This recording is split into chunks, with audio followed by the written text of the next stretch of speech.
మన ప్రభువును రక్షకుడైన యేసుక్రీస్తు పరిశుద్ధమైన నామంలో చేరువచ్చిన మీ అందరికీ వందనాలు, దేవునికి స్తోత్రాలు. దేవునికి మహిమ కలుగునగాక. దేవుని మహాకృపను బట్టి ఈ రోజు వరకు ప్రభు మనల్ని కాపాడి నడిపిస్తున్న దేవునికి మహిమ కలుగునగాక. ఈరోజు దేవుని వాక్యాల్లో కొన్ని మాటలు మనం కలిసి విందాం. దేవుని నామాన్ని మహిమపరుద్దాం. యేసయ్య మనకు గొప్ప కార్యాలు చేసే దేవుడు. మనం మర్చిపోయినా ఆయన మనలను మర్చిపోవట్లేదు. అవునంటారా కాదంటారా? దేవుడు మనల్ని జ్ఞాపకం చేసుకుంటాడు కనుక ఈ రోజుకి సజీవులుగా మనం ఉన్నాం, మనం కాపాడబడుతున్నాం. యేసుక్రీస్తు ప్రభు యెరూషలేము పురవీధుల్లో సంచరిస్తూ ఆయన ఆ ప్రాంతాలు సంచరిస్తున్న వేళప్పుడు జరిగినటువంటి ఒక కార్యాన్ని మనం జ్ఞాపకం చేసుకుందాం. యేసు ప్రభు ఆయా ప్రాంతాలు పల్లెలు తిరుగుతూ దేవుని రాజ్య స్వార్థను ప్రకటిస్తున్న రోజుల్లో యేసు ప్రభు కొన్ని గృహాలకు సందర్శించడానికి వెళ్ళేవాడు. అందరూ ఒకేలా ఉండరు కదండి, ఒక్కొక్కరు ఒక్కొక్క టైపు. కొంతమంది యేసు ప్రభుని పిలిపించుకుని, అయ్యా నీ మాటలు వినాలని వచ్చాం, మేము నీ బోధ వినాలని మేము వచ్చాం, నువ్వు మాట్లాడితే మా జీవితాలకు ప్రయోజనకరంగా మార్చబడుతుంది, మా కుటుంబాలకు ఆశీర్వాదకరంగా మార్చబడుతుందని యేసయ్య దగ్గరికి వచ్చేవారు ప్రజలు. యేసు ప్రభు కూడా ఎక్కడ దేవుని మాటలు అవసరమో అక్కడికి వెళ్ళి వాళ్ళకి కావలసినటువంటి వాక్యాన్ని వాళ్ళకి అందిస్తూ వచ్చేవాడు యేసుక్రీస్తు ప్రభు. నా ప్రియమైన సహోదరులారా, యేసు ప్రభు వెళుతున్న ఆ రోజుల్లో ఓసారి యేసు ప్రభు ప్రాంతానికి వెళ్ళాడు. వెళితే ఆ ప్రాంతంలో ఉన్నవాళ్ళు కొంతమంది పెద్దలు సనుక్కుంటున్నారు. ఏమని సనుక్కుంటున్నారంటే, ఒరే ఈయన పరిశుద్ధత కలిగిన మాటలు మాట్లాడుతున్నాడు, పవిత్రమైన మాటలు కూడా మాట్లాడుతున్నాడు. ఈయన మాటలు వింటుంటే చాలా ఆశ్చర్యం అనిపిస్తుంది. భూమి మీద బతికితే ఎట్లాగ బతకాలి అనేటట్లుగా ఉంది. అంతా బాగానే ఉంది, కానీ ఈయన ఇల్లు బాగోలేదురా అని లోపల కొంతమంది సనుక్కుంటారు. చూడండి, కొంతమంది గొడుక్కుంటారు. ఈ సనుక్కునే వాళ్ళు దేవుడి దగ్గర పొరపాటును కూడా పరలోక రాజ్యం పోరు. ఎందుకు పోరు చెప్పనా?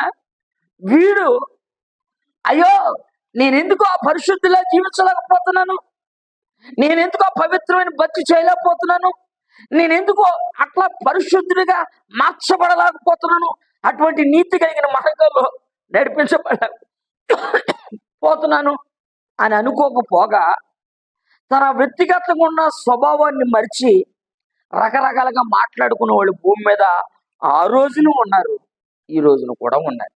హల్లెలూయా. అయితే దైనందిన ఈ జీవితంలో దేవుడు మన పక్షంలో చేయగలిగిన కార్యం ఏంటంటే, వాళ్ళు ఎందుకు సనుక్కుంటున్నారయ్యానంటే, యేసు ప్రభు గృహంలోకి వెళ్ళాడండి అడుగు పెట్టి ప్రార్థన చేయడానికి. ఆ కుటుంబాన్ని గురించి ఊర్లో ఉన్న అందరికి చేసిన ఏంటంటే, వాడు వడ్డీ వ్యాపారం చేసేవాడు, వాడు లంచగొండి, వాడు సరైనడు కాదు అని చెప్పేవాడు. ఆ వడ్డీ వ్యాపారం చేసేవాడు ఏం చేస్తాడంటే, యేసు ప్రభు మా దగ్గరకు వచ్చి ఏమైనా 4 మాటలు చెప్తే మా జీవితం బాగుపడుతుందని యేసయ్యని ఆహ్వానించాడు. ఆ కుటుంబస్తుడు యేసయ్యని పిలిచినాడు, బాగానే యేసయ్య బాగానే ఉన్నాడు. ఈ మధ్య నుండి దూరం నుండి చూస్తున్న వాడు కొనుక్కుంటున్నారు, ఒరే వాడు వడ్డీ వ్యాపారం చేసాడు, వాడు సొంకరి. ఎవరైనా వడ్డీ వ్యాపారం చేసేవాడి దగ్గరికి వెళ్ళాడట యేసు ప్రభు. ఆయనేమో నేను పరిశుద్ధుడు కనుక మీరు పరిశుద్ధులై ఉండండి అని చెప్తున్నాడు. పరిశుద్ధులైన వాడు ఏం చేయాలా? పరిశుద్ధులతో సహవాసం చేయాలి కదా. పాపులింటి ఎందుకు వెళ్తున్నాడు యేసు ప్రభు అని సనుక్కుంటున్నారట. ఎవరాళ్ళు చెప్పనా? పెద్దలు. బైబిల్ అంటది శాస్త్రులు, పరిచయులు. ఈ శాస్త్రం చేసిన వాళ్ళు, పరిచయ భారం చేసిన వాళ్ళు సనుక్కుంటున్నారు యేసు ప్రభుని గురించి. ఏమని సనుక్కుంటున్నారయ్యానంటే, యేసు ప్రభు సొంకరింటికి వెళ్ళాడు, ఆ తర్వాత మరో ఇంటికి వెళ్ళాడు యేసు ప్రభు. ఆ ఇంట్లో వెళ్తే, ఒరే వాళ్ళు పాపంలో ఉన్న కుటుంబం. ఎందులో ఉన్న కుటుంబం? పాపంలో జీవిస్తున్న కుటుంబం దగ్గరికి యేసు ప్రభు దగ్గరికి ఎందుకు వెళ్ళారా యేసు ప్రభు అని రకరకాలుగా రకరకాలుగా మాట్లాడుకుంటున్నారు యేసు ప్రభుని గురించి. యేసు ప్రభు వాళ్ళ మాటలన్నీ వింటున్నాడు. ఏమండి, సనుగులు వినబడవా? ఇప్పుడు నేను ఏదో దేవుని మాటలు నాకు చెప్తున్నప్పుడు ఆ వెనకాల కూర్చుని ఈ పాటర్ గారు ఏదో చెప్తున్నారా అంతేనంటావా అని అన్నారు అనుకోండి, వినబడదా? ఆ గొణుగులు శబ్దం కాస్త సోరు పడదు కదా. యేసు ప్రభు కూడా వీళ్ళ గొణిగే గొణుగులన్నీ వింటా ఉన్నాడు. అప్పుడు యేసు ప్రభు ఒక ఉపమానం చెప్పాడు. ఏం చెప్పాడో ఆ మాట మనం చదువుతాం. లూకా సువార్త 15వ అధ్యాయంలో ఆ ఉపమానం రాసుంది. ఈరోజు దేవుడు నాకు ఇచ్చిన వర్తమానం ఏంటంటే తప్పిపోయిన గొర్రె. ఏ గొర్రె అది చెప్పండి? ఏ గొర్రె అది? గొర్రె కరెక్టే. ఎక్కడి నుండి తప్పిపోయింది అది అంటే మందలో నుండి తప్పిపోయింది. హల్లెలూయా. ఇప్పుడు కొంతమంది మనుషులు ఉంటారండి, దేవుని సంఘంలో నాటబడిన వాళ్ళు, దేవుని కృపచేత నింపబడిన వాళ్ళు కొంతమంది ఉంటారు. వాళ్ళ సంఘంలో ఉన్నప్పుడు తప్పిపోయినట్టు ఏంటి అర్థం? హల్లెలూయా. చదవండి ఆ మాట. 15వ అధ్యాయం 7వ వచనం నేను చదువుతున్నా చూడండి.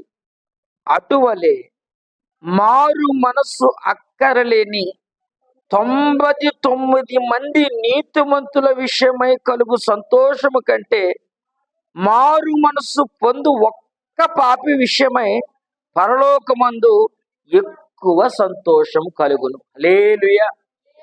మీరు బాగా చదివితే అక్కడ రాసి ఉన్న విషయం చెప్తాను. నేను చదివినప్పుడు చాలాసార్లు మీకు ఇంతకుముందు ఒకసారి నేను చెప్పాను. మరలా పరిశుద్ధాత్ముడు ఎందుకో ఈ మాట నాకు జ్ఞాపం చేస్తే అక్కడ విచిత్రంగా రాయబడిన మాట ఏంటంటే మారు మనసు అక్కరలేని 99 మంది నీతిమంతుల విషయం కంటే మారు మనసు పొందే ఒక పాపి విషయమై ఎక్కడ సంతోషం? దేవుని పట్టణంలో సంతోషం. హల్లెలూయా. ఇంకో మాట చెప్పమంటారా?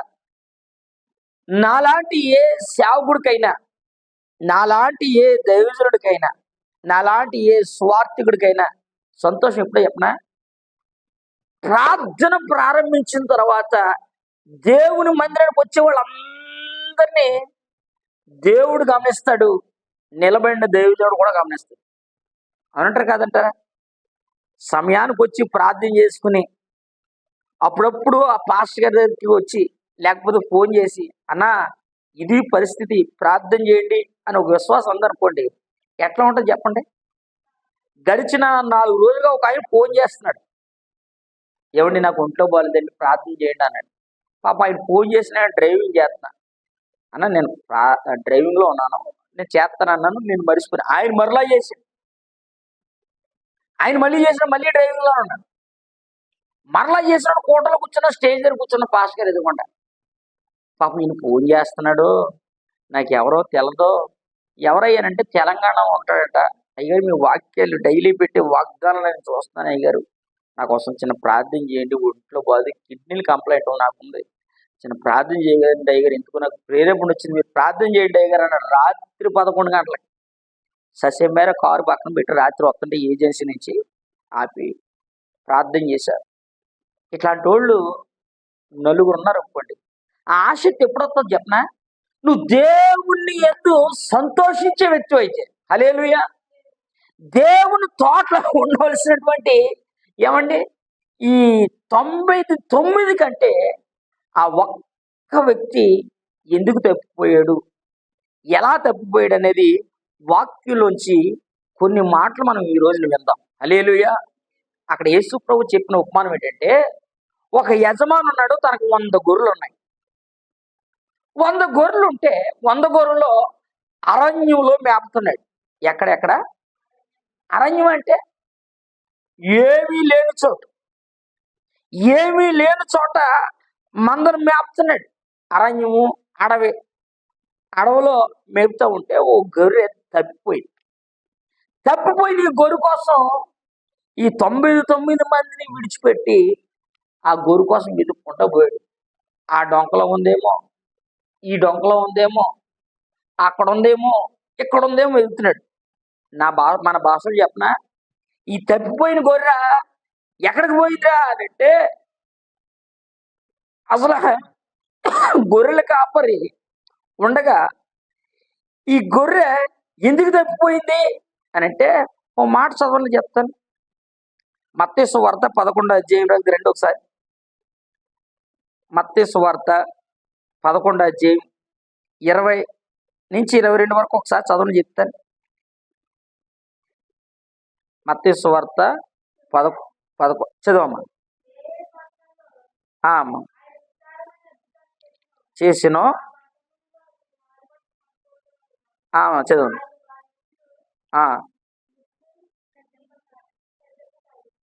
చదువు చదువు. అద్భుతములు తూరు సీదోను పట్టణంలో చేయబడిన ఆ పట్టణం వారు పూర్వమే గోను పట్ట కట్టుకుని బూడిద వేసుకుని మారు మనసు పొందిందురు. విమర్శ దినమందు మీ గతి కంటే తూరు సీదోను పట్టణంలో గతి ఓరవదగింది ఉండని మీతో చెప్తున్నాను. అయితే కపెర్నహూమ ఆకాశం మట్టుకు హెచ్చింపబడుదువా, నువ్వు పాతాళం వరకు దిగిపోదువు. ఇక్కడ ఒక్క నిమిషం ఇక్కడ రాసున్న మాట ఏంటంటే 20వ వచనంలో రాయబడిన మాట, ఆయన విస్తారమైన అద్భుతములు ఆ పట్టణంలో చేశాట. అన్ని అద్భుతాలు చేసిన వారికి ఏం రాలేదు చెప్పనా, మారు మనసు పొందలేదు. ఏం పొందలేదు వాళ్ళు? అద్భుతాలు చూసిన వాళ్ళే, ఆశ్చర్యకార్యాలు చూసిన వాళ్ళే. నేను చెప్పిన మాట, యేసు ప్రభు 100 గొర్రెలో ఒక గొర్రె తప్పిపోవడానికి కారణం ఏంటంటే 99 మంది నీతిమంతులు అయిన గొర్రెలు ఉన్నాయి. ఈ ఒక్క గొర్రె ఏం చేస్తుంది చెప్పనా, సంఘంలో ఉంటుంది కానీ లోకాన్ని విడిచిపట్ల, హృదయం మార్చబడట్ల, పాపాన్ని విడిచిపట్ల, పరిశుద్ధత వైపు నడిపించబట్ల, మందిరానికి వస్తుంది. తాను కూడా యేసు రక్తం చేత కడగబడింది. హల్లెలూయా. ఏమండి, నేను అంటాను, యేసు ప్రభు నమ్ముకుని యేసు ప్రభు దగ్గరకు వచ్చావు. యేసయ్య నాకు కావాలని యేసయ్య రక్త మాంసంలో కడగబడ్డావు. పరిశుద్ధమైన నిష్కలంకమైన రక్తం చేత కడగబడ్డావు. ఈ కడగబడిన నీవు యేసుతో కలిసి యేసుతో సహవాసం చేస్తూ మందలో చేర్చబడ్డావు. మందలో చేర్చబడిన నీవు మరలా పక్కకి వెళ్ళిపోయావంటే మారు మనసు ఉన్నట్లా నేనెట్లా? యేసయ్యతో కలిసి ఉన్నావు, యేసయ్యతో సహవాసం చేస్తున్నావు, యేసయ్యతో కలిసి నడుస్తున్నావు. కానీ యేసయ్యతో ఉన్నావు కానీ యేసయ్య నీలో లేడు. యేసయ్య నాలో ఉంటే ఇది తప్పిపోతానండి. అవునంటారా కదంటారా? యేసు ప్రభు నాలో ఉన్నాడు అనుకోండి, నేను మాట చెప్పనా, నా వైపు చూడండి. బాప్తిసం పొందాను నేను, యేసు రక్తం చేత కడగబడ్డాను. బాప్తిసం పొందక ముందు నేను ఈ మొత్తం ఇదంతా పెంచా, తల ఇలాగనివ్వండి, ఇట్లా ఎగిరి పడేది తల. బాప్తిసం పొందిన తర్వాత ఏమవ్వాలా, కొంచెం పద్ధతిగా నీట్గా. మీరు గమనించండి, ఆఫీస్ ఉద్యోగంకి వెళ్ళినా ఎందుకు అంత కలిపి వార్డులో మొన్నటిదాకా వాలంటీర్ ఉద్యోగాలు ఇచ్చేవారు. ఓసారి నేను సచివాలయానికి వెళ్తే అక్కడ కుర్రగాడు వచ్చాడు, ఆడు ఎలా వేసాడు. అక్కడ ఉన్న విఆర్ఓ సార్ ఏమన్నా చెప్పనా, రే అబ్బాయి నీకు ఉద్యోగం కావాలంటే నీ డ్రెస్ మార్చు, నీ కటింగ్ మార్చు అన్నాడు. 5,000 రూపాయలు తీసుకునేవాడికి నీ కటింగ్ మార్చు, ఆడి సిరిగిన ప్యాంట్ వేసుకొచ్చాడు, ఇట్లా వేసుకుని రాకూడదని చెప్పాడు. ఉద్యోగం ఎంత? 5,000. కానీ ఎలాగ ఉండాలి? డిగ్నిఫైడ్గా ఉండాలి. అంటే నీ హోదాకు తగ్గట్టుగా ఉండాలి. నువ్వు 10 ఇళ్ళకి వెళ్తావు కదా, 10 మందిని పలకరిస్తావు కదా, నీ వ్యత్యాసం ఎలాగ ఉండాలి? ఒక 5,000 సంపాదించే ఉద్యోగానికి రేంజ్ కనబడితే సర్వశక్తుడైన దేవుని దగ్గరకు వచ్చినప్పుడు నీ ప్రవర్తన ఎలాగ ఉండాలి? బాప్తిసం పొందినప్పుడు వస్త్రాలు మారితే సరిపోదు, గుణం మారాలి, బుద్ధి మారాలి, ఆలోచన మారాలి, నా విధానం మారాలి. ఇంతకు ముందు నేను లోకవస్తుడిని, యేసయ్య రక్తం చేత కడగబడిన తర్వాత పరిశుద్ధుల గుంపులో చేర్చబడిన తర్వాత నా సాక్ష్యం మారాలి, నా బ్రతుకు మారాలి. ఈ 99 గొర్రెలు యజమాని చెప్పినట్టుగానే వెళుతున్నాయి, కానీ ఓ గొర్రె తప్పిపోయింది. ఈ తప్పిపోయిన గొర్రె కోసం ఆ గొర్రెల కాపురం వెతకడం ప్రారంభించాడు. ఆ తప్పిపోయిన గొర్రె నేనేనేమో, ఆ తప్పిపోయిన గొర్రె నీవేనేమో. ఎట్లానో చెప్పనా, యేసయ్య దగ్గరికి వచ్చిన తర్వాత, దేవుని సందుకు వచ్చిన తర్వాత ఎన్నిసార్లు మన మాటలు తేడాబడి, ఎన్నిసార్లు మన ఆలోచనలు దేవునికి కోపం పుట్టించేటట్టుగా వచ్చినాయి. ఎక్కడ అయినందా మనం చదివామే, యేసు ప్రభు సంచరించిన ప్రాంతాల్లో చాలా అద్భుతాలు దేవుడు చేశాడట, ఆశ్చర్య కార్యాలు చేశాడట. వాళ్ళందరూ చూశారు కానీ ఏమి రాలా వాళ్ళకి? మారు మనసు రాలా. హల్లెలూయా. అంటే దేవుని సంఘంలో చేర్చబడ్డావు కానీ దేవునితో అంటు కట్టబడి లేవు. నువ్వు పద్దాకా తప్పిపోతున్నావు. ఇప్పుడు తప్పిపోతావు చెప్పనా? యేసు ప్రభు సన్నిధిలో ప్రార్థన చేసుకున్న వెంటనే, పాస్టర్ గారు ప్రార్థన చేసిన వెంటనే అద్భుతం జరిగింది అనుకోండి, గొప్ప దేవుడండి, సర్వశక్తి మంతుడండి, అద్భుతాలు నాకు చేశాడని పాడతాం. పొరపాటున ఆశీర్వాదం కొంచెం లేట్ అయింది అనుకో, మా పాస్టర్ గారు సరిగా ప్రార్థన చేయలేదు. ఏం చేయలేదు? మా పాస్టర్ గారు సరిగా ప్రార్థన చేసి ఉంటే ఏమంటే ఖచ్చితంగా అద్భుతం జరిగేది. పాస్టర్ గారు సరిగా ప్రార్థన చేయలేదు, మరి చేరగా ఉన్నాడు కదా పాస్టర్ గారి మీద ఓ నిందేహారు. మీరు అలాంటి కాదు అంటే లోకంలో అట్లాంటి వాళ్ళు ఉన్నారు. పాస్టర్ గారి మీద ఓ నిందేసి పాస్టర్ గారు సరిగా ప్రార్థన చేయలేదు. ఇక కొంచెం బాధ ఎక్కువైంది అనుకోండి, యేసు ప్రభు ఈ మధ్యన మమ్మల్ని పట్టించుకోవట్లేదండి. ఏం చేస్తలేదంట? యేసు ప్రభు మమ్మల్ని పట్టించుకోవట్లేదండి. యేసు ప్రభు ఏమన్నా నీ మేనమావా, నీ బాబాయ్యా నేను పట్టించుకోపోవడానికి? యేసు ప్రభు నువ్వు పట్టించుకో ఉండాలా? యేసు ప్రభు నిన్ను పట్టించుకోవడం అనేద్దట. గుడ్డోడు పిలిస్తే నిలబడిపోడు యేసయ్యా. హల్లెలూయా. దారిని చాలా మంది పోతారండి, పరిగెట్టుకుంటా పోతుంటే యేసు ప్రభు వెంబడి వెళ్తారు. యేసు ప్రభుతో మాట్లాడాలి. ఓ గుడ్డోడు నిలుపుకుంటున్నాడు. గుడ్డోడు యేసయ్యని వెంబడించగలడా? అన్ని పోగనోడు యేసయ్యని వెంబడించగలడా?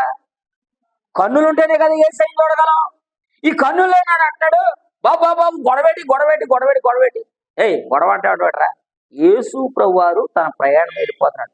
దావీదు కుమారుడా నన్ను కరుణించు అన్నాడు. గుడ్డోడు పిలిచింది ఎక్కడ? జనం అందరూ వెంట పడుతున్నారు. ఇంత జనం మధ్యలో గుడ్డోడు పిలిస్తే అసలు వినపడద్దా? అసలు గుడ్డోడు పిలిస్తే పలుకుతామా? కానీ యేసయ్యని గుడ్డోడు పిలిస్తే యేసయ్య నిలిచాడు. హల్లెలూయా.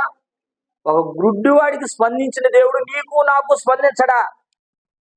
చెప్పండి. గుడ్డోడికి స్పందించిన దేవుడు మనకు స్పందించడా? నాకు స్పందించాడండి. నాకు స్పందించాడు కనుకనే మారు మనసు పొంది జీవితాన్ని మార్చుకుని ఎక్కడ నిలబడున్నా. నన్ను స్పందించిన దేవుడు నా స్నేహితులు కొందరు స్పందించాడు, వారి జీవితాలు దీవెనకరంగా మార్చబడ్డాయి. దేవుడు పిలిచిన లెక్కలెక్కనంగా వెళ్ళిపోయినాడు కొంతమంది ఉన్నారు, వారి జీవితాలు అగమ్య గోచరంగా మారిపోయి. కారణం ఏంటంటే వాడు తప్పిపోయాడు. ఎక్కడి నుండి తప్పిపోయాడు చెప్పనా? మందలోచి. మంద అనగా దేవుని సంఘం, కాపరనగా సేవకుడు. సేవకుడు నీకు బుద్ధి చెప్తున్నప్పుడు నువ్వేమనాలా?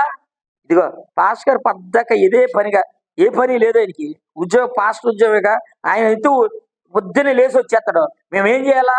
బిర్యానీ వండుకోవాలా, మటన్ తెచ్చుకోవాలా, చికెన్ తెచ్చుకోవాలా, బిర్యానీ వండుకోవాలి. ఏమో ఆదివారం ఒకరోజు తినకపోతే అదేమన్నా వేసిపోద్దేమో, సోమవారం నుంచి శనివారం దాకా తినకూడదేమో బిర్యానీ, ఆదివారమే తినాలేమో బిర్యానీ కోసం మందిరానికి ఎగ్గొట్టాడు.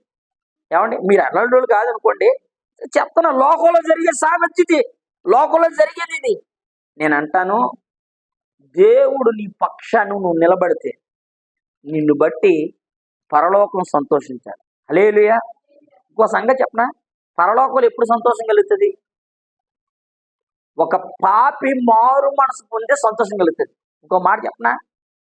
పాపంలో ఉన్న వ్యక్తిని చూసి, ఇప్పుడు నేనున్నాను, నన్ను ఒకసారి ఒక ఆయన చాలా మంది నన్ను అడిగారు, అరే మీ నాన్న ఎవడరా అన్నాడు.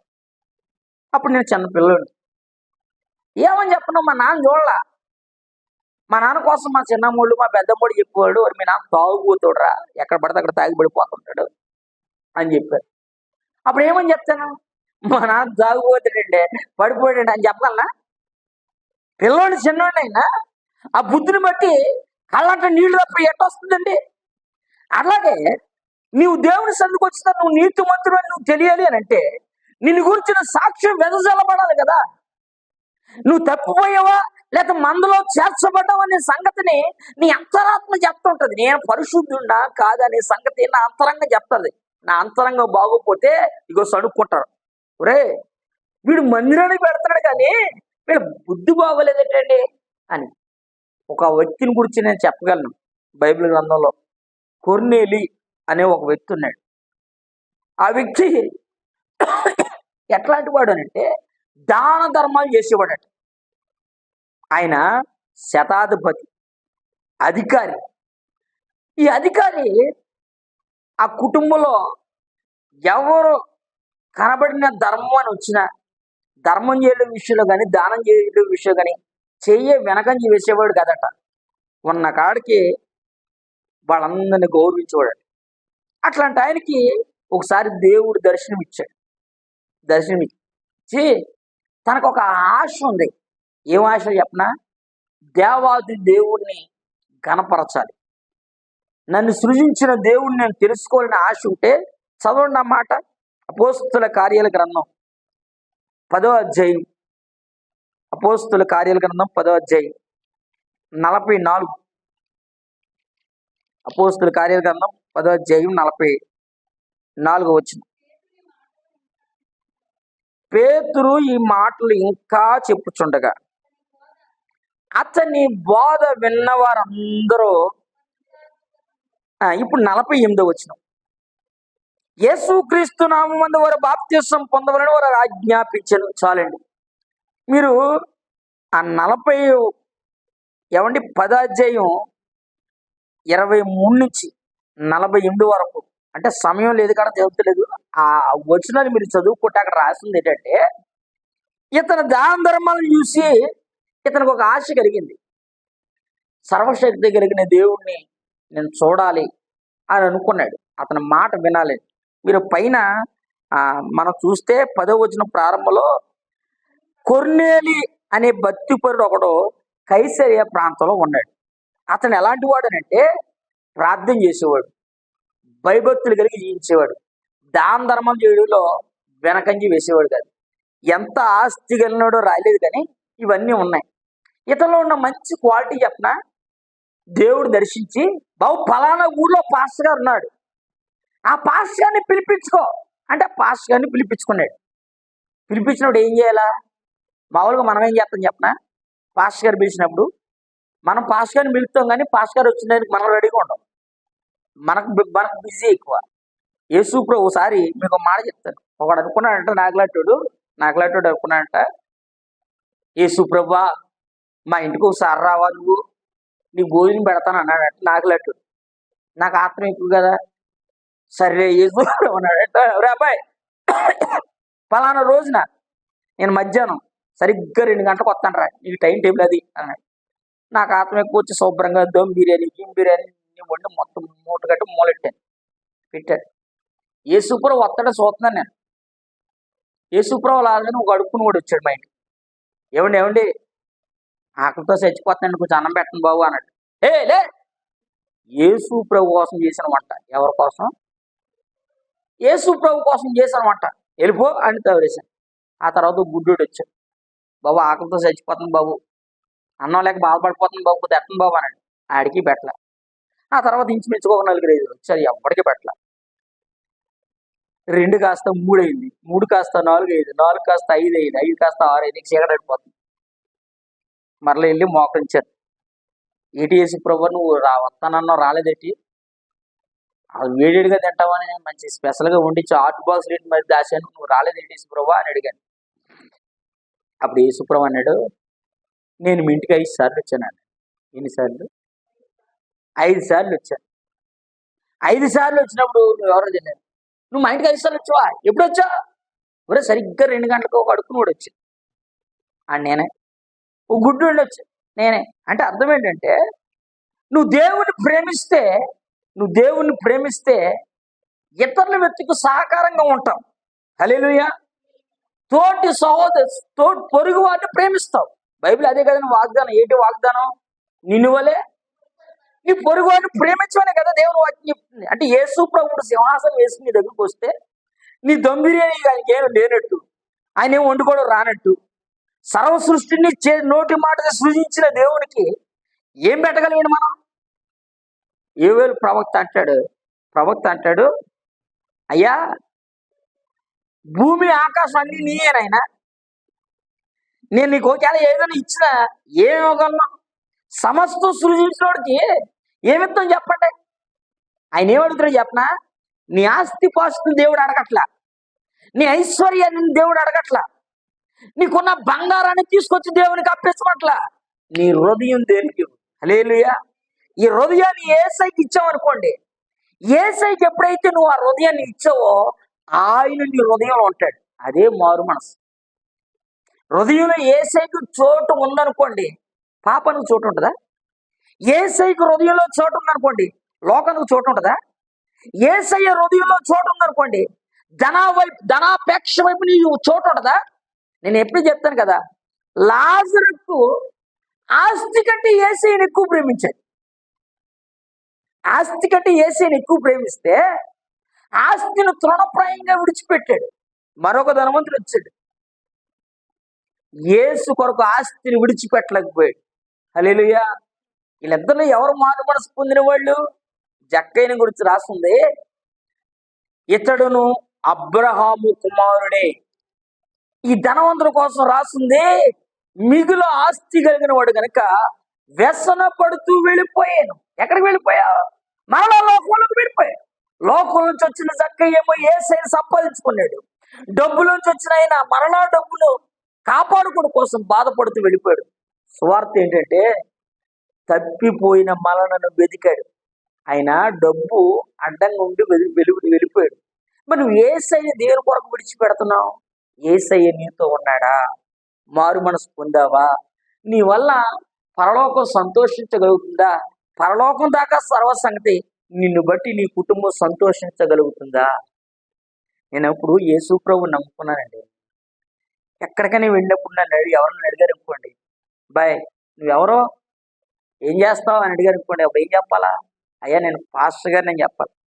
పాస్టర్ గారు అంటే కొంచెం నామోసుకుంటుందేమో, నేనండి ఆటో డ్రైవర్ అండి అన్నాను అనుకోండి, దేవుని నా మహిమపరచబడద్దా? ఎందుకని?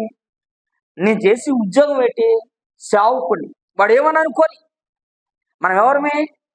క్రీస్తును నమ్ముకున్న పిల్లలం. హల్లెలూయా. దేవుని పిల్లలం. మన సాక్ష్యం పరిమళించాలి, మన సాక్ష్యం వెదజల్లి విస్తరించాలి.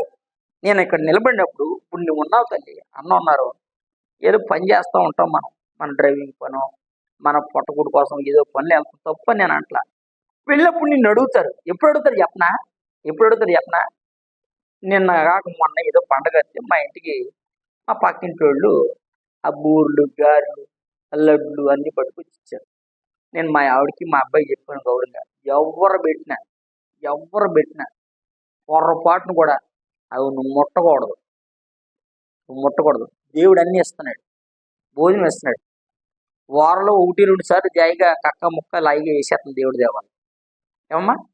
ఇక రవలొడ్లకి, బోర్లకి, పులిహార అంటే లెక్కలేందే, వారానికి 3 సార్లు అన్నీ చేసింది మా ఆవిడ. ఇవన్నీ తిన్నప్పుడు దానికోసమే పాసిపోయినాడు నువ్వు తీసుకుని నువ్వు తిన్నావు అనుకోండి, నువ్వు దేవుని పిల్లడు అనిపించుకుంటావా? నువ్వు దేవుని కుమారుడు, దేవుని కుమార్తెలు అనిపించుకుంటావా?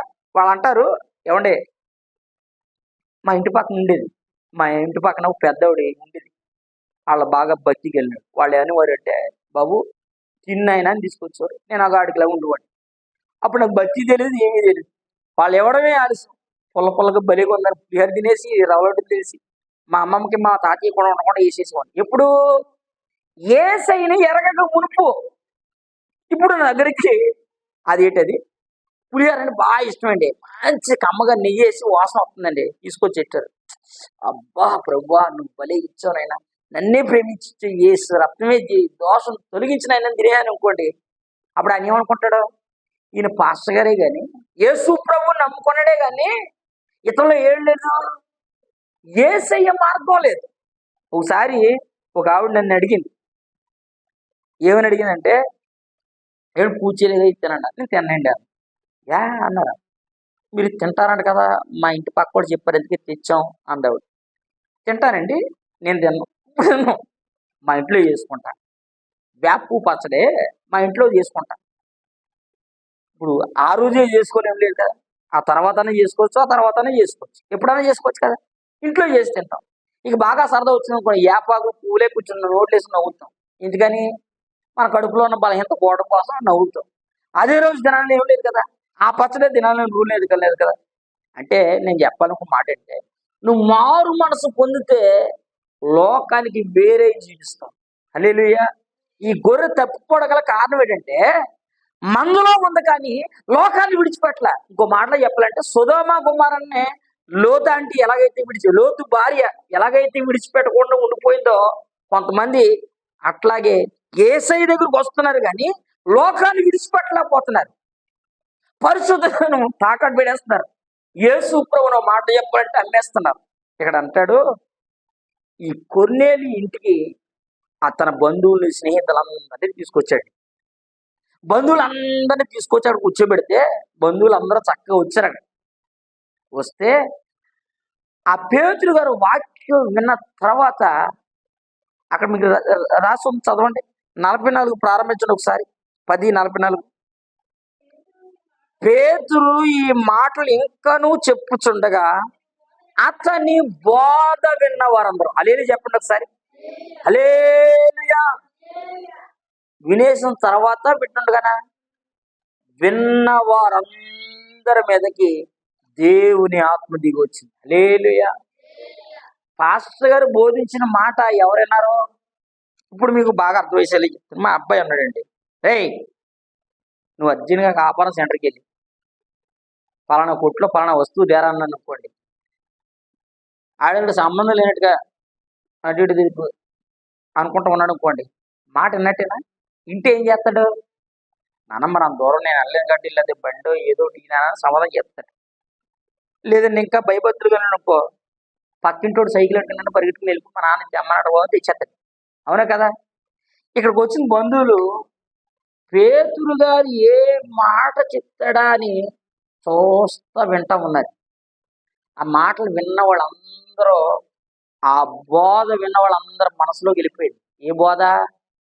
యేసు ప్రభు నిన్ను బాగు చేస్తాడు, యేసయ్య నీ పాపాలు క్షమిస్తాడు, యేసయ్య నీ కొరకు రక్తం కార్చాడు, యేసయ్య నీ పాపాలను క్షమిస్తాడు, నీ తరతరాల శాపాన్ని క్షమిస్తాడు, ఆయన నీ దోషాన్ని పరిహరిస్తాడు, యేసు ప్రభు నమ్మదగిన దేవుడు అని పేతురు గారు వాక్యం చెప్తుంటే, అప్పుడు వరకు యేసు ప్రభు మాటలు విన్న వాళ్ళందరూ వచ్చే మాటలు వింటుంటే పరిశుద్ధాత్మ వారి మీద దిగాడట.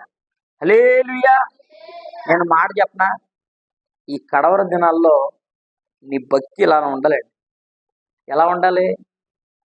నీ యేసయ్య మాటలు వింటుండగానే పరిశుద్ధాత్మ దిగి రావాలి. నేను ఒకసారి 2012లోనో 2013లోనో విజయవాడ సెమినార్కి వెళ్ళాను. నేను అప్పటికే దేవుని ఆత్మ పొందుకున్నాను. 2006 సంవత్సరంలో పరిశుద్ధాత్మ పొందుకున్నాను. నవంబర్ నెల మొదటి బల్లారం నాకు బాగా గుర్తుంది. నేను పరిశుద్ధాత్మ పొందుకున్న రోజు ఆ బోధలో ఉండగా ఎప్పుడైనా ఆత్మకూటం జరిగి పరిశుద్ధాత్మ చేత వర్షిప్ చేస్తుంటే అప్పుడు ఆనందించేవాడు. అక్కడ ఒక దైవజనుడు వచ్చాడు, అతని పేరు సురేష్ గారు, కేరళ నుంచి వచ్చాడు. అతను వాక్యం చెప్తుంటేనే అందరూ మంచి ఉద్యోగంగా ఆత్మచేత నింపబడుతున్నారు. ఇక తట్టుకోలేక మేమున్న స్థలం తప్పి పడిపోతున్నాం, అంతగా అభిషేకించబడుతున్నాం. ఏమిట్రా కారణం అని అంటే, అక్కడికి వచ్చిన అందరూ ఎలా ఉంటాడంటే, ఈ దైవజనుడు ఏం చెప్తాడు, మనం ఏం నేర్చుకోవాలి. హల్లెలూయా.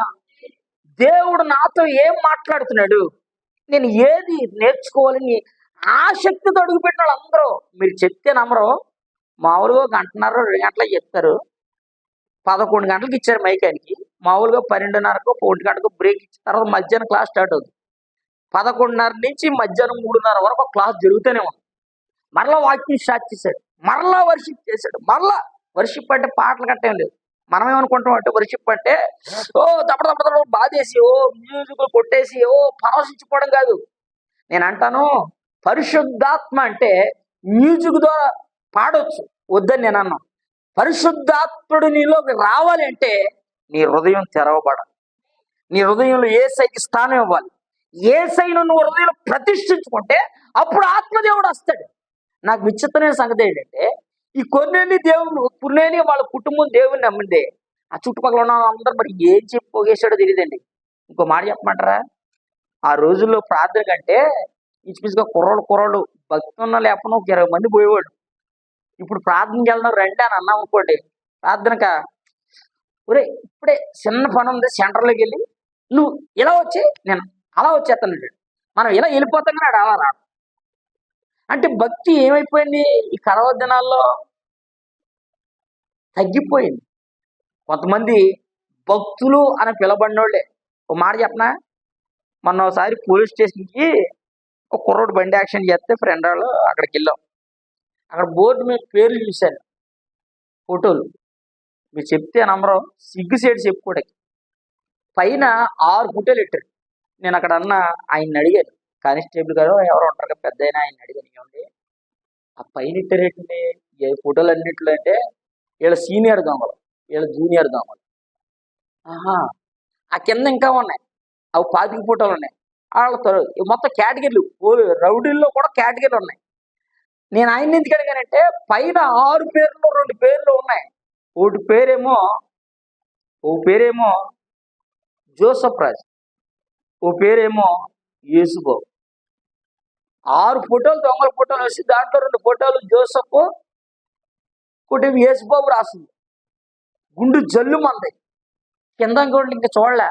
అర్థమైపోయి పైన చూస్తే నేను సీనియర్ మోస్ట్లో ఎవరున్నారో యేసు ప్రభు నమ్మని పిల్లలు ఉన్నారండి, తప్పిపోయిన పిల్లలు. నేను అంటాను, నా చేతులు జోడించి చెప్పగలిగిన మాట ఏంటంటే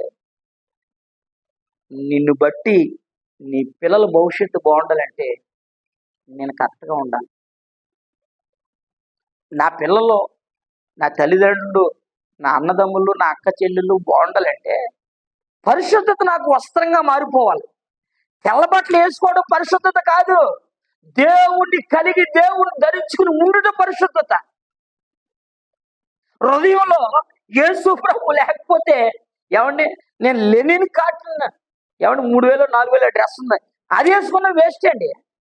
హృదయం చల్లగా ఉండాలి దేవునికి నచ్చేటట్లుగా. అప్పుడు నన్ను బట్టి నా కుటుంబం ఆశీర్వదించబడుతుంది. నేను ప్రతిరోజు రాత్రులు బయటకు వచ్చినప్పుడు వారంలో ఖచ్చితంగా 2 సార్లు నా స్థితిని జ్ఞాపకం చేసుకుంటా. ఏమన్నా చెప్పనా, అసలు నాకు ఈ ఫీల్డ్ అలవాట్లేదు నాయనా, నాకు ఈ భక్తి రాదు. మనకున్న ఈ చిన్న పరిచయం చూసి మీరు సంతోషంగా ఉన్నారేమో అని అనుకుంటున్నారేమో. నేను సంతోషించాను, ఆలోచించుకుంటుంటా, ప్రభువా మా నాన్న భక్తిగా వెళ్ళినాడు కాదు, మా నాన్న సరిగా చూడాల, మా తాగుబోతుల కుటుంబంలో మా ఇల్లు బాగుపడద్దని ఎవరికి చెప్పుకోదగింది కాదు. నన్ను ఎందుకైతే అసలు అన్ని ముంచో నా మానాన్ని నేను ఆటేసుకున్నాను, శుభ్రంగా బతుకుదాం అనుకున్నాను. నీకు ఎప్పుడు అన్యాయం చేయాల, నన్ను ఎందుకు పిలిచావు అని ఏడుస్తూ ఉంటాను. ఏడ్చినప్పుడల్లా ఎందుకు ఏడుస్తున్నాను అని అంటే, ఇప్పుడు నాకు సంతోషం కలగాలంటే ఇప్పుడు ఇదంతా నిండింది అనుకోండి, సంతోషంగా ఉంటుంది, బాధగా ఉంటుందా? ఇప్పుడు ఒక 20 మంది కూర్చున్నారు అనుకోండి, నన్ను బట్టి ఒక 20 మంది వచ్చారు అనుకోండి, సంతోషంగా ఉంటుంది, బాధ అవుతుంది తల్లి. మన ఇంటికి ఒక 50 మందిని పిలుస్తాం, 50 మంది మనల్ని పలకరిస్తాకు వచ్చి అమ్మ భలే చేసావు తల్లి, భలే కట్టుకున్నామ్మా, ఓపెనింగ్ అయినప్పుడు వచ్చి అమ్మ రూపా తల్లి, తమ్ముడు డేవిడ్ వీళ్ళు చాలా బాగా కట్టుకున్నాం అని వచ్చిన వాళ్ళందరూ పలకరించారు అనుకో, ఎంత సంతోషంగా ఉంటుంది కదా. ఒక ఇంటికి అలాగ వస్తే ఒక సేవకుడిగా ఈ ప్రాణం అంతా నిండిపోయింది అనుకోండి, నాకు ఎంత ఆనందంగా ఉంటుంది, లేనప్పుడు ఎంత బాధ ఉంటుంది. కుటుంబానికి గెస్ట్గా ఇంటికి పిలిచిన వాళ్ళు రాకపోతేనే తట్టుకోలేము. మా అబ్బాయి పుట్టినరోజు కొంతమంది పిలిస్తే రాకపోతే బాధ అయింది, వండుకున్న వంటలు మిగిలిపోయి ఏట్రా ఎవరు రాలేదు అని బాధ అయింది. నేను మాట చెప్పనా, నాకే ఇంత బాధ కలిగితే పరలోకపు తండ్రి బాధపడ్డా. అప్పుడు అనుకున్న, ప్రభువా ఇంకా ఏమైనా నాలో మార్చుకోవలసి ఉంటే నాకు చెప్పు బాబు, నేను మార్చుకుంటాను. నేను నీకు ఇష్టమైన పాత్రగా మారాలి. మొదట నాకు మారు మనసు దయచేయను ఆయన, నాకు పశ్చాత్తాప హృదయం దయచేయను అని ప్రభు సన్నిధిలో ఈ రోజుకి ప్రార్థన చేస్తాను. ఒకవేళ నాకు తెలియని ఏదైనా కళంకు నన్ను అంటూ ఉండిపోయిందేమో, ఈ సొక్క అంతా మీకు బాగా కనబడుతుందండి, వెనకాల 2 మచ్చలు ఉన్నాయనుకోండి, ఎవరు కనపడతాయి? వెనక వచ్చేవాడు చూసి పాస్టర్ గారు ఏమండే హజ్రా గారు మీ వెనకాల సొక్క 2 మరకలు అంటే అంటాడు కదా. యేసు ప్రభు నా వెనకుండి నన్ను ముందెట్టాడు. నాకు తెలిసిన మరకలు ఏమన్నా నా వెనక ఉండిపోతే మర్చిపోయి ఉంటే దేవుని అడిగితే తెలియజేస్తాడు. అప్పుడు ఈ బాధల మధ్యలో మన 12 రోజులు ఉపవాసం ఉన్నప్పుడు నేను ఒక దర్శనం చూశాను. పట్టపగలే వాకింగ్ చెప్తున్నారు. కళ్ళ ముందే అప్పుడప్పుడు మనకు గుర్తుకొస్తాయి కొన్ని విషయాలు చూశాను. ఈ ఆవరణలో ఎక్కడ ఉన్నవాళ్ళు, ఈ ఈదులో ఉన్నవాళ్ళు ఒకళ్ళిద్దరు వచ్చారు. ఒక ఆవిడ నన్ను అక్కడ పలకరించింది. అయ్యగారు వందనాలండి అంది. గుండు జల్లు మంది వెంటనే కళ్ళు మూసారు. ఈ 2 ఒకరా పక్కన వాళ్ళు ఇలా ఒక 2, 3, 4 వచ్చారు. ఇదంతా నిండిపోయి బయట కుర్చీలు వేసిన ఒక 5, 6 కూర్చున్నారు. అప్పుడు వచ్చిందండి ఆనందం. దేవుడు తప్పకుండా చేస్తాడు. ఆమేన్, హల్లెలూయా. ఇస్తాడు దేవుడు, నాకు ఆ నమ్మకం ఉంది. ఏమండి, బతుకు తెరి కోసం చాలా ఉద్యోగాలు ఉన్నాయి. మా కుటుంబం ఎలా బ్రతుకుతుందో దాన్ని వర్ణించలేని, వివరించలేని. మీరు గమనించండి ఒకసారి. మీరు మీ చేతితో తీసుకొచ్చే అర్పణ అయినా, మీరు ఇచ్చే కానుకైనా, అది ఎంతగా దేవుడు దీవిస్తూ వస్తున్నాడంటే దాని మాటలో చెప్పలేను. వీడు ఒక్కడికి 55,000 రూపాయలు ఫీజు, 20,000 కట్టాలని 55,000 పెట్టి వాడు. నా ఆశ ఏంటంటే నాకు తెలుగు ఒకటే కాస్త కొంత చదవచ్చు, అక్కడ కొంచెం కష్టమైన పదాలు ఉంటే చదవలేదు. వాడు తెలుగు, ఇంగ్లీష్, తమిళ్. నా ఆశ తమిళ్ కూడా నేర్చుకోవాలి. ఈ 3 భాషల్లో బైబిల్ నేర్చుకుని 3 భాషల్లో బైబిల్ చదివితే నేను చేయలేని సేవ మరి కొన్ని ప్రాంతాల్లో దేవుడు రాకడా చేస్తాడని ఒకే ఒక ఆశ తప్ప. లేకపోతే గవర్నమెంట్ స్కూల్లో చదివించినా కూడా సరిపోండి. గవర్నమెంట్ స్కూల్లో చదివించిన యూనిఫామ్ అని కొనాలా. కానీ ఇవన్నీ దేవుడు ఎలాగిస్తున్నాడు చెప్పనా? దేవుడు నన్ను నమ్మాడు. హల్లెలూయా. మీ చేతిని నా దేవుడు బలపరిచాడు. 1000 రూపాయలు సంపాదించడం నాకు తెలుసు. అప్పటి సంతోషం కంటే ఇప్పుడున్న సంతోషం చాలా ఎక్కువ. హల్లెలూయా. ఇక్కడ అంటాడు, మారు మనసు పొందే ఒక పాపి విషయమై పరలోకమందు సంతోషం కలుగుతుంది. నువ్వు మారు మనసు పొందిన వ్యక్తివేనా? దేవుని తెలుసుకున్న వ్యక్తివేనా? యేసయ్యతో కలిసి సహవాసం చేస్తున్నావా? యేసయ్యకు దూరంగా ఉన్నావా? యేసయ్యకు దూరంగా ఉన్న వ్యక్తి ఆస్తిపాస్తులన్నీ ఉన్నాయి, కానీ యేసయ్యకు దూరంగా ఉన్నాడు. ముగింపు ఏమైపోయింది చెప్పనా? అగ్నిగుండంలో పడవేయబడ్డాడు. అన్ని కలిగిన వ్యక్తి యేసుప్రభు దగ్గరికి వచ్చాడు. యేసయ్యను చూడగానే నాకు అర్థం కానిది ఏంటంటే, ఇతను ఆస్తిపరుడు యేసయ్యను చూడడానికి వచ్చాడు. జీవితాన్ని యేసయ్య చేతులు పెట్టి ఉన్నదంతా తీసుకెళ్ళి ప్రజలు పెట్టి పంచిపెట్టాడు. నేనేమంటానంటే, డబ్బు సంపాదించొద్దని నేను చెప్పను. మీరు కష్టపడండి, మీరు సంపాదించుకోండి.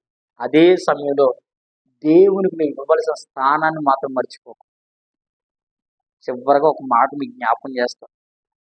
ఒకసారి యేసు ప్రభు 12 మంది శిష్యులను కూర్చోబెట్టి యేసు ప్రభు అడుగుతున్నాడు, నీవు నన్ను ప్రేమిస్తున్నావా అని అడిగాడు.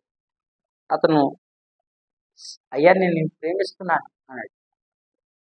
మరలా అడిగాడు యేసు ప్రభు, నీవు నన్ను ప్రేమిస్తున్నావా? నేను ప్రేమిస్తున్నానంట. ఆ తర్వాత మరలా అడిగాడు యేసు ప్రభు, నువ్వు నన్ను ప్రేమిస్తున్నావా? అదే ప్రభు అన్నిసార్లు అడుగుతావు, నేను నిన్ను ప్రేమిస్తున్నాను లేదు నీకు తెలీదా అని బాధపడ్డాడు. యేసు ప్రభు 3 సార్లు అడిగాడు, నువ్వు నన్ను ప్రేమిస్తున్నావా? నువ్వు నన్ను ప్రేమిస్తున్నావా? నువ్వు నన్ను ప్రేమిస్తున్నావా అని. అక్కడ యేసు ప్రభు శిష్యులు అందరూ ఉన్నారు. యేసు ప్రభు వెళ్ళిపోయాడు. యేసు ప్రభు వెళుతూ మాట అన్నాడు, పేతురు సహోదరుడా, నీవు నన్ను ప్రేమిస్తున్నానంటున్నావు. ఇదిగో ఎప్పుడో కాదు, ఈ రాత్రికి నీవు నాకు తెలియదని 3 సార్లు బొంకుతావు. ఎన్నిసార్లు? పేతురు బొంకింది ఎన్నిసార్లు? 3 సార్లే బొంకాడు. మనం ఎన్నిసార్లు బొంకుంటాం? ఎన్నిసార్లు యేసయ్యను యేసు ప్రభు చర్చికి వెళ్తాను కదండి నేను పెద్ద లేదండి అని ఎన్నిసార్లు తప్పించుకున్నాం? ఎన్నిసార్లు యేసు ప్రభు నమ్మేశాం? 3 సార్లు అయిపోయినంత కోడి కూసి తన తప్పు తెలుసుకున్నాడు. మీరు చెప్తే నమ్మరు. 3 సార్లు మొక్కున్నాడు, మారు మనసు పొంది కన్నీరు కాచి ప్రభు సన్నిధిలో పాప క్షమాపణ పొంది యేసు ప్రభు పునరుద్ధరణ తిరిగి లేచిన తర్వాత పరిశుద్ధాత్మ అభిషేకం పొందుకొని 3 సార్లు భూమిలో నిలబడి వాక్యం చెప్తే 3,000 మంది పైన బాప్తిసం పొందారు. చప్పట్లు కొట్టండి ఒకసారి. ఎంతమంది? 3 సార్లు మొక్కున్నాడు, మారు మనసు పొందితే 3,000 మంది బాప్తిసం పొందారండి. నేను అంటాను, 3 సార్లకి పేతురు కన్నీరు కచ్చి ప్రభు దగ్గర క్షమాపణ కోరుకుంటే ఎన్నిసార్లు యేసయ్యని గురించి నీ వ్యక్తిగత సాక్ష్యాన్ని అమ్మేసుకున్నావు. నన్ను నేను చాలాసార్లు అమ్ముకున్నాను యేసుప్రభు. యేసుప్రభు అంటే ఇష్టమేనండి. ఒరే నువ్వు యేసుప్రభు నమ్ముకో సినిమాకి ఎందుకు వచ్చారా? కుర్రోళ్ళం కదండి, సరదాగా వచ్చామండి. అయితే కుర్రోడుకో న్యాయం పెద్దోడుకో న్యాయం కాదు కదా. దేవుడు అన్నిటినీ కడిగి ఈ రక్షణ భాగ్యాన్ని ప్రభు నాకు ఇచ్చాడు. నీకు కూడా అలాగే ఇచ్చాడు. యతము యేసయ్య నిన్ను కూడా ప్రేమిస్తున్నాడు, నిన్ను బాగు చేయాలని. పరలోకమందు సంతోషం కలగాలంటే ఈ లోకంలో సంతోషించాలి. ఇప్పుడు ఇక్కడ ఏడుస్తూ ఉంటే అక్కడ వెళ్తాం పరలోకం. రోజు ప్రభా ఇంట్లో బియ్యం లేనైనా ఏడు ప్రభా అందరికీ చూస్తాను నన్ను చూడబెట్టి అనుకుంటూ రోజు తిట్టుకుంటున్నాను అనుకోండి. యేసు రోజు పాస్టర్ గారి దగ్గర వాకింగ్ చెప్తున్న పాస్టర్, అమ్మా నువ్వు విశ్వసించు దేవుడు అద్భుతం చేస్తాడు అని అన్నప్పుడల్లా చెప్తాలే పాస్టర్ గారు అని తిట్టుకుంటూ వచ్చిపోతాం అనుకోండి. నీ ద్వారా ఏమన్నా ఉపయోగం ఉంటుందా? మందిరంకి వచ్చేనా ఏమైనా ఉపయోగం ఉంటుందా? మందిరంకి వచ్చిన తర్వాత దేవుని మాట విన్న తర్వాత ఆమె అంటాం, ప్రభా ఈరోజు నాతో మాట్లాడానైనా జీవితాన్ని మారుస్తావు, తప్పకుండా నువ్వు మార్చగలవు అని ఇక్కడ బయట వెళ్ళావు అనుకో, ఖచ్చితంగా 2-3 వారాలకు మారతావు లేదా? ఎందుకంటే శారమ్మ ఉంది, అబ్రాము శారమ్మ మన పితరులు. వాళ్ళకి పిల్లల్ని యేసుప్రభు 25 సంవత్సరాలు డిలే చేశాడు. 25 సంవత్సరాల తర్వాత ఆ మామూలుగా ఏమనుకుంటారంటే 100 సంవత్సరాలు ఆవిడికి అసలు గర్భఫలం వస్తుందా?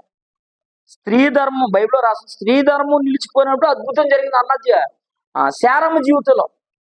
అన్న జీవితంలో కూడా ఎప్పుడు జరిగింది చెప్పనా? మందిరానికి వచ్చిపోతే అద్భుతం జరగల, మందిరంలోకి వచ్చి ఏడుస్తుంది. ఎప్పుడు వరకు ఏడిచింది చెప్పనా? అందరూ పోయారు. పాస్టర్ గారు కూడా తొలిపేసి పడుకుందాం అనుకుంటున్నాడు. ఇప్పుడు పోతాలా ఏమైందమ్మా అని అడిగాడు. అయ్యా నా బాధను దేవుడితో చెప్పుకుంటున్నాను బాబు, అవమానం పెరిగిపోతుంది, బాధలు ఎక్కువైపోతుంది, దిక్కుమాలింది ఆయన. నా భర్త కూడా నన్ను మర్చిపోయాడు నాన్న, ఆ 2వ తీసుకుని ఆవిడతో పోయాడు నాయన, నా బతుకు నాశనం అయిపోతుంది ఆయన, ఏం చేయను బాబు నాకు ఒక బిడ్డ నేను ఆయన అని ఎప్పుడు దాకా ఏడిచింది? పాస్టర్ గారు పొమ్మనే వరకు మందిరంలోంచి. నేను మాట చెప్పనా, యేసయ్య నిన్ను కరుణించేంత వరకు మోకాలు మీద పడాలి. హల్లెలూయా. ఆయన పక్షపాతి కాడు. గుడ్డోని బాగు చేశాడు, కుంటోని బాగు చేశాడు, ఓచ కాలు చేతులు కలిగిన బాగు చేశాడు. అంతెందుకు యేసు ప్రభువు నమ్మిన శిష్యులు పేతురు యోహానులు శృంగారం అనే దేవాలయానికి ప్రార్థనా సమయాన్ని పెడతా ఉంటే బయట అడుక్కునే కుంటోడు అడుక్కున్నాడట, ఒరే డ్రెస్ అయ్యి భలే ఉన్నాయి, ఇక్కడ దగ్గర ఏమన్నా కొంచెం బంగారం దొరికితేమో ఆశపడ్డాడు. మరి అడుక్కునేవాడికి బంగారమో లేదా ఏదైనా ఇచ్చాడు కూడా సంతోషం ఉంటుంది, కానీ ఇక అంతకుమించి ఏమి ఇవ్వగలరు? ఆడు అనుకునే ఎక్స్పెక్టేషన్ అది. వాళ్ళు ఏమన్నారు చెప్పనా, ఒరే నీ అడుక్కునే స్థితిని తీసేస్తాను. హల్లెలూయా. నా దేవుడు కూడా నీ సంతోషాన్ని ఇవ్వాలంటే ముందు దేవుడిని అడగాల. మన మనుషులను అడిగితే దేవుడిని అడగం. మన ఒంటరిగా మిగిలిపోవడం గల కారణం ఏంటంటే మనుషులందరిని అడుగుతావు, అయ్యారు ఒక 1,00,000 రూపాయలు సాయం చేయండి, ఒక 10,000 సాయం చేయండి, ఒక 20,000 సాయం చేయండి అడుగుతావు. దేవుని దగ్గర ఏడ్చావు అనుకో, నువ్వు అడగకుండా నీ ఇంటి దగ్గరికి వస్తావు. అప్పైనా అవసరమైనా దేవుడు నీ ఇంటికి తీసుకొస్తాడు.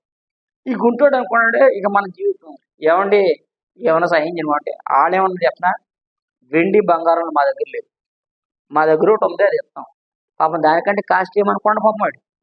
నజరేయుడైన యేసు నామములో లే అంటే కాళ్ళు చేతులు వచ్చినాయి. ఇప్పుడు కనీసం నేను దాకా గుడ్డోడు ఇప్పుడు కుంటోడు ఉన్నాడు, నడలేనోడు ఉన్నాడు, ఏమనుకోకుండా ఇలాగన్నా ఆయనకి కాళ్ళు చేతులు లేకపోవడం వల్ల అక్కడ ఉండిపోయాడు. గమ్మున వర్షం వచ్చింది, అప్పుడు ఏం చేస్తాడా? ఎక్కడికైనా వెళ్ళగలట? ఆడే కదా కూర్చుని బాబు ఏం చేయండి ఆయన, కొంచెం సాయం చేయండి బాబు అని అడుగుతాడు కదా.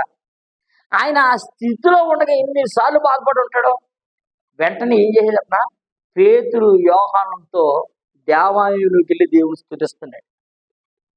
అతని బోధ విన్న వారందరూ రక్షణ పొందిరి. హల్లెలూయా. అంటే హృదయం మార్చుకున్నారు, మారు మనసు పొందారు, లోకానికి వేరే పరిశుద్ధత కలిగిన మార్గంలో నడిపించబడడానికి ఇష్టపడ్డారు వాళ్ళు. ఈ రోజున సువార్త ఒకటే, తప్పిపోయిన గొర్రెను దేవుడు వెదకి రక్షించాడు. మనం తప్పిపోయాం ఎక్కడ చెప్పినా, లోకంలో పాడైపోతున్న మనల్ని ప్రేమించి దేవుడు తన కుమారునిగా కుమార్తెగా స్వీకరించాడు. అవునంటారు కదంటారా? బాప్తిసం మనకు ఎలాగొచ్చింది? బాప్తిసం అంటే ఏమనుకున్నారు అసలు? బాప్తిసం అంటే నీటిలో మునిగి లేవడం అనుకున్నారా? బాప్తిసం అంటే లోకంలో చనిపోయి క్రీస్తులో బ్రతకడం. బాప్తిసం అంటే బట్టలు మార్చడం కాదు. బాప్తిసం అంటే ఏదో నీటిలో బుడబడ మునిగి పాస్గా లేపండి, ఇది కాదు బాప్తిసం. బాప్తిసం అంటే లోకంలో చావాలి, క్రీస్తులో బ్రతకాలి, పరిశుద్ధ పవిత్రతలో జీవించాలి, పాపంలో చావాలి, హృదయపు ఆలోచన మారాలి, దేవుని చిత్తం హృదయంలో నెరవేర్చబడాలి. ఇది బాప్తిసం అంటే. బాప్తిసం అంటే కొంతమంది చాలా మంది ఏమనుకున్నారంటే ఒక్కసారి మునుగు లేస్తే సరిపోతుంది. మునుగు లేచిపోయడం కదా బాప్తిసం. బాప్తిసం అంటే పూర్తి నిర్వచనం ఏంటంటే మారు మనసు. అయ్యా, ఇంతకు ముందు భయంకరంగా ఇచ్చడుగా నాకు నచ్చినట్టు బతికాను ఆయన, ఇక మీద నేను నాకులా కాకుండా నీవలే నేను జీవిస్తానని ప్రభుతో ఒక తీర్మానం చేయడం బాప్తిసం అంటే. హల్లెలూయా.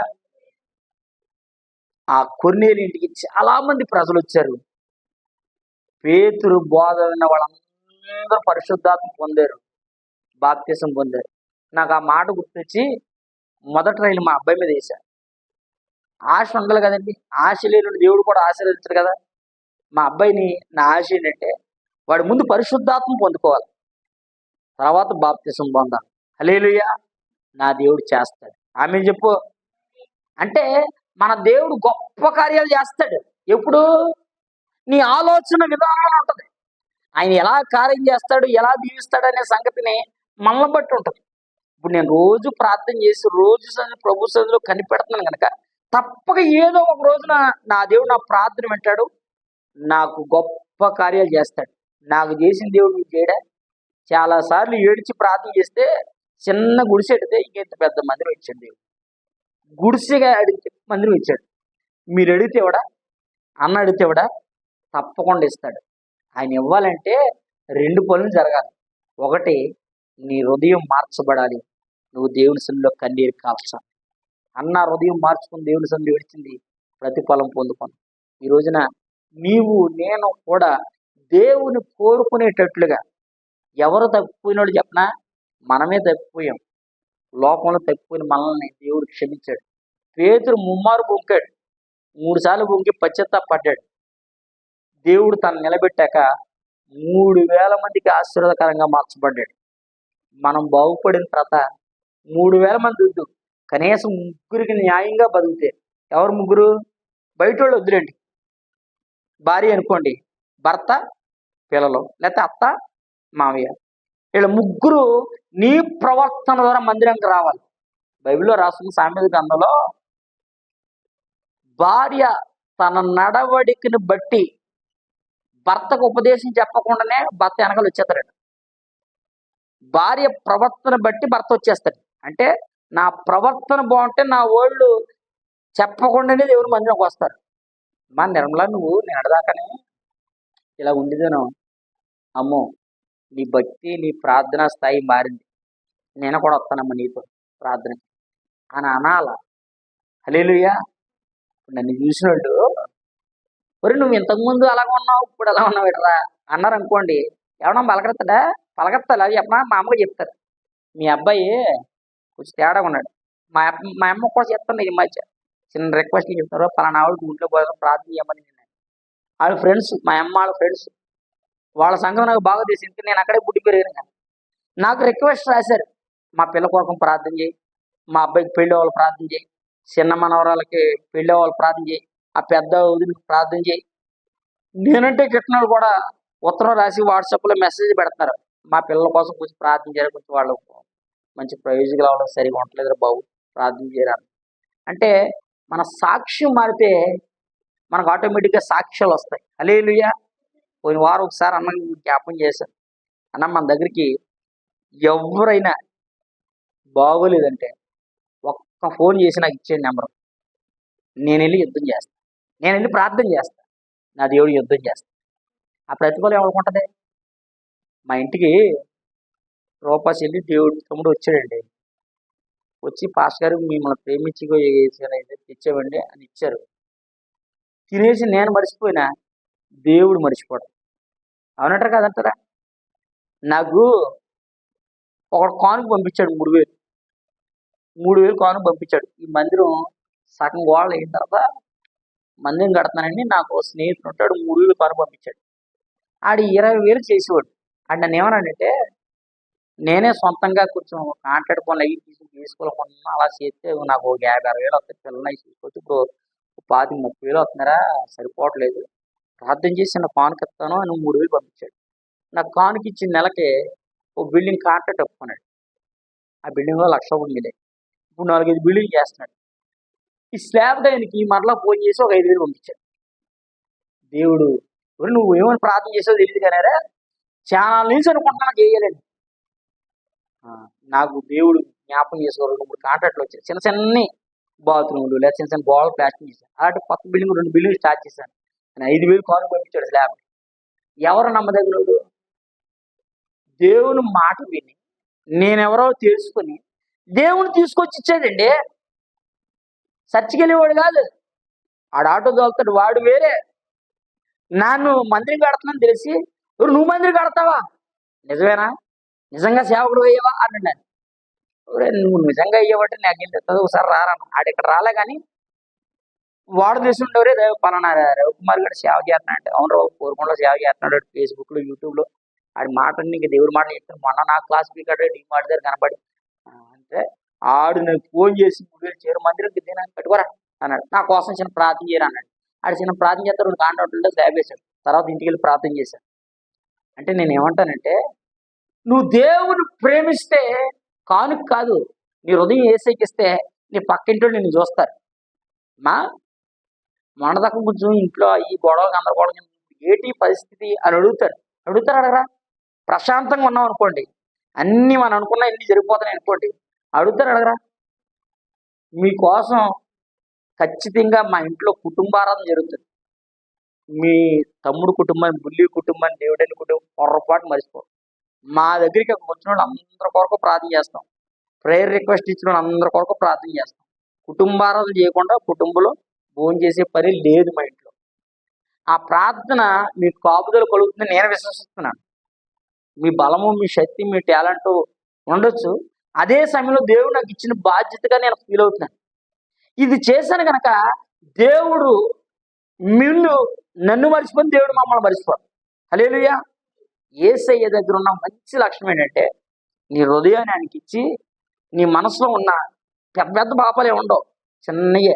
ఆ చిన్న చిన్న వాటిని విడిచిపెట్టి దేవుని దగ్గర గడపడం నేర్చుకుంటే నువ్వు తప్పుకో.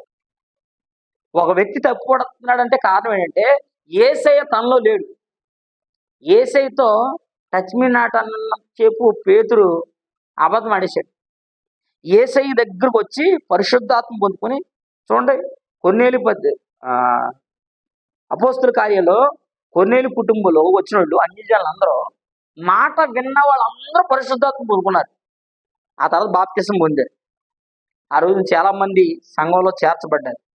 పేతురు దేవుని వాక్యానుసారంగా నడుస్తూ పశ్చాత్తాపడి తన తప్పును తెలుసుకుని సరిదిద్దుకొని ఏమన్నా 3 సార్లు పోకున్నాడు. దేవుని కొరకు రోషంగా నిలబడితే 3,000 మంది సంపాదించాడు. నేను అంటాను, నువ్వు నిలబడితే నీ కుటుంబం అంతా సంతోషిస్తుంది. నువ్వు సంతోషించడమే కాదు, నీ ద్వారా 10 మంది సంతోషించగలరు. ఇంకా చాలా విషయాలు నేను చెప్పగలను. ఏ కుటుంబం సంతోషిస్తుంది, ఆ కుటుంబాలు ఎలా ఉంటాయి అనే సంగతిని మరొకసారి నేను జ్ఞాపకం చేస్తాను. అందరూ తల వంచండి, కళ్ళు మూసుకోండి, ప్రార్థన చేసుకుందాం.